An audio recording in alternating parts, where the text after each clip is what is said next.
राधे राधे दोस्तों। तो महाभारत की कहानी अब पहुंच चुकी है एक ऐसे मोड़ पर जहां अपमान, क्रोध और प्रतिशोध की आग भड़क उठती है।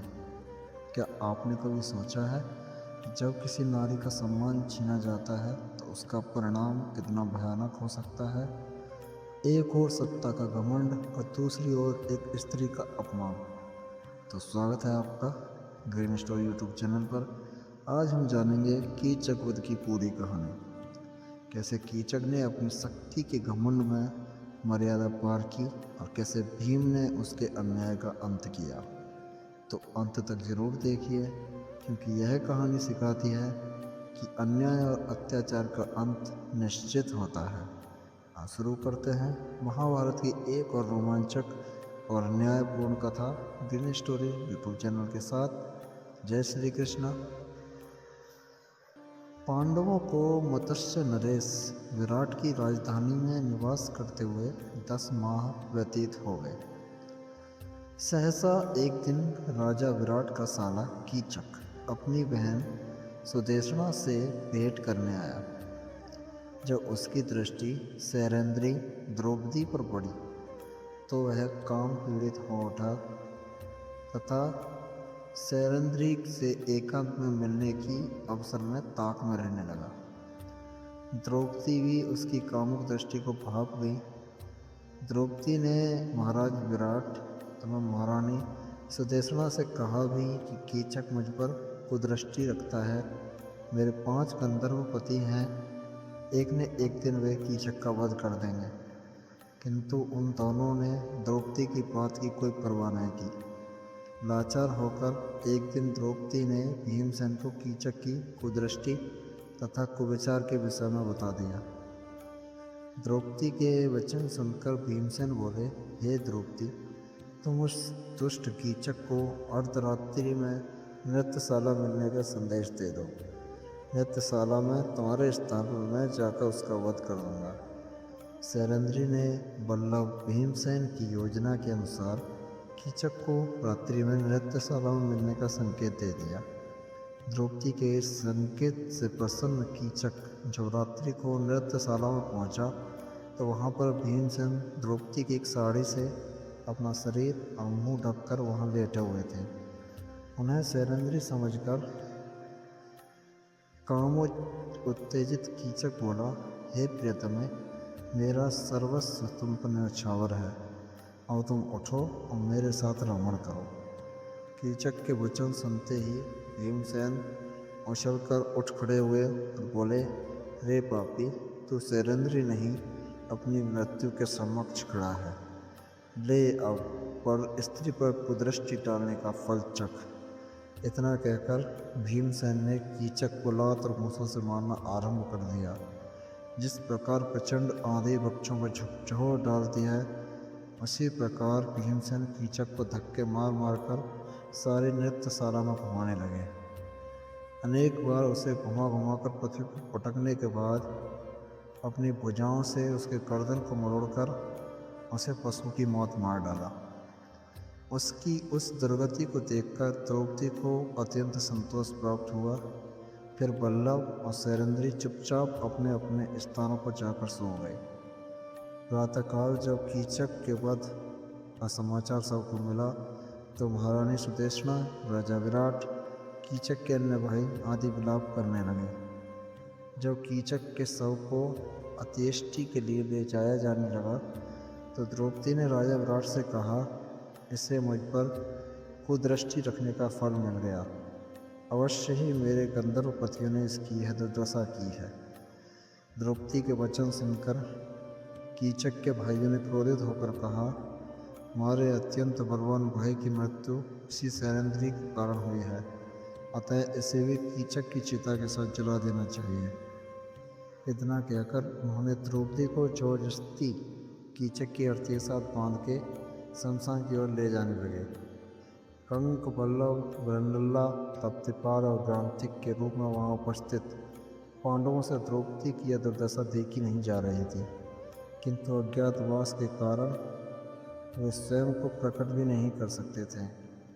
इसलिए भीमसेन चुपके से परकोटे को लांघकर शमशान की ओर दौड़ पड़े और रास्ते में कीचड़ और मिट्टी का सारे अंगों पर लेप कर लिया। फिर एक विशाल वृक्ष को उखाड़कर कीचक के भाइयों पर टूट पड़े। उनमें से कितनों को ही भीमसेन ने मार डाला, तो शेष बचे थे वे अपना प्राण बचाकर भाग निकले। इसके बाद भीमसेन ने द्रौपदी को सांत्वना देकर महल में भेज दिया और स्वयं नहा धोकर दूसरे भाई रास्ते से अपने स्थान में लौट आए। कीचक तथा उसके भाइयों का वध होते देख महाराज विराट सहित सभी लोग द्रौपदी से भयभीत रहने लगे। कीचक के वध की सूचना आंधी की तरह फैल गई। वास्तव में कीचक बड़ा पराक्रमी था और उससे त्रिगर्त के राजा सुशर्मा तथा हस्तिनापुर के कौरव आदि डरते थे। महल में केवल राजकुमार उत्तर ही थे।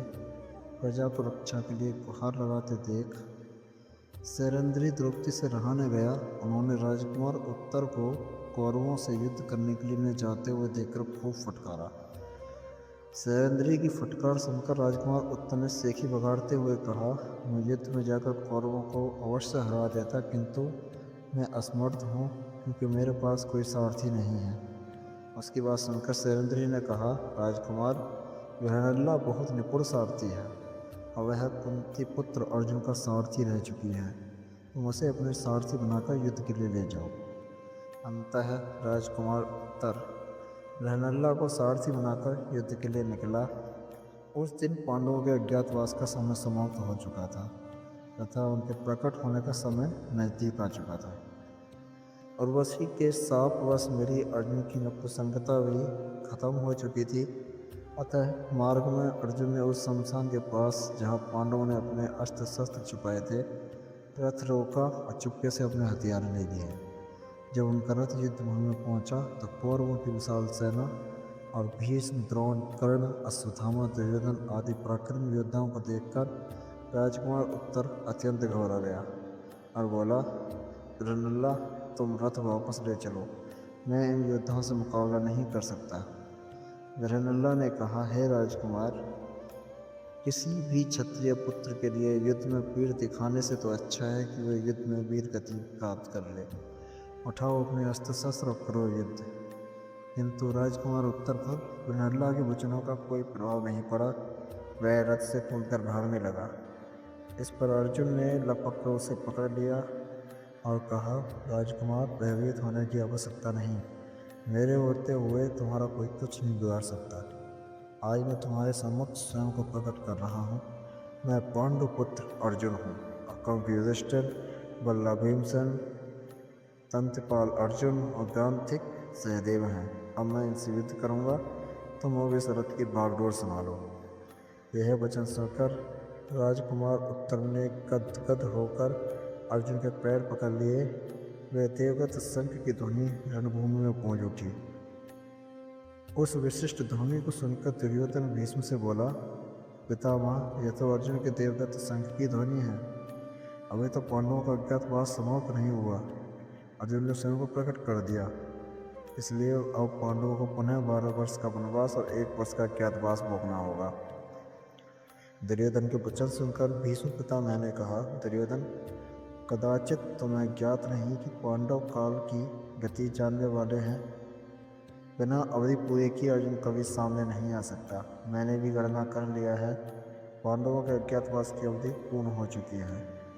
दुर्योधन एक दीर्घ निश्वास छोड़ते हुए बोला, अब अर्जुन का आना निश्चित हो चुका है तो पितामह हमें शीघ्र ही व्यूह रचना कर लेना चाहिए। इस पर भीष्म ने कहा, वत्स, तुम एक तिहाई सेना लेकर गौओं के साथ विदा हो जाओ। शेष सेना के साथ लेकर हम लोग यहाँ पर अर्जुन से युद्ध कराएंगे।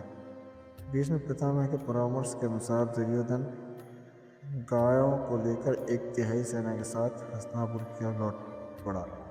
यह देखकर दुर्योधन रणभूमि से लौटकर जा रहा है। अर्जुन ने अपना रथ दुर्योधन के पीछे दौड़ा दिया।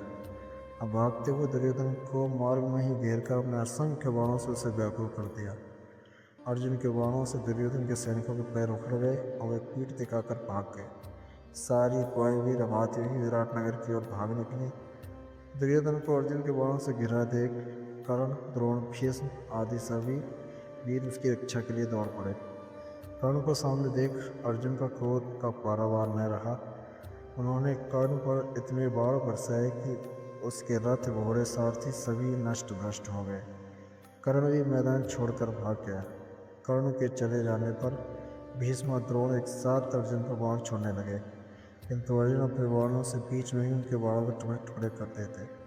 अंततः अर्जुन के बाणों से व्याकुल होकर सारे कौरव मैदान छोड़कर भाग गए।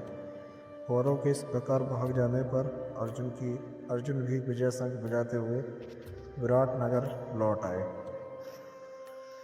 तो यह था कीचक वध का न्यायपूर्ण अंत, जहाँ अत्याचार और अहंकार का अंत हुआ। जिसने शक्ति के घमंड में मर्यादा को तोड़ा, उसे उसके कर्मों का फल मिलना ही था। यह घटना हमें सिखाती है कि अन्याय चाहे कितना भी शक्तिशाली क्यों ना हो, उसका अंत निश्चित होता है। लेकिन क्या आपको लगता है कि अब पांडवों के संघर्ष खत्म हो गए? तो नहीं, तो कहानी एक नए और बड़े मोड़ की ओर बढ़ने वाली है। अगले भाग में हम जानेंगे पांडवों का राज्य कैसे वनवास और अज्ञातवास के बाद पांडवों को उनका अधिकार वापस मिला। अगर वीडियो पसंद आई हो तो वीडियो को लाइक करें, शेयर करें और ग्रीन स्टोरी चैनल को सब्सक्राइब करना बिल्कुल ना भूलें, ताकि आप महाभारत की इस पूरी श्रृंखला का एक भी भाग मिस ना कर सकें। तब तक के लिए जय श्री कृष्ण।